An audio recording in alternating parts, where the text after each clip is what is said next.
Yaxshi bor bolam. Yaxshi ishlab kelsang uylantiramiz o'g'lim. O'zi uylanish uchun ketyapman-ku, dada. Bo'pti. Mana ishlab ham keldim. Endi uylanaman. Yaxshi ishlab keling dadajonisi. Farzandimiz uchun ketyapman-ku. Va nihoyat keldim. Endi sizlar tashlab ketmayman. Buni sunnat to'yini qilish kerak hali.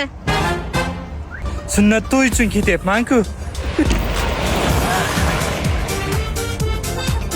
Men ketayotganimda 3 yoshining o'shanga men o'yinchoq olib keldim. Hamal. Qanaqa o'yinchoq? Bola 17 ga kiryapti. Institut o'qitish kerak bolani hali. Bir amallab ko'rib, hech qayerga bormayman. Dada, uylanaman, uylantiring. Yaxshi ishlab kelsang uylantiramiz, bolam. O'zi uylanishga ketyapman-da, dada. Cho'ta tanish holat.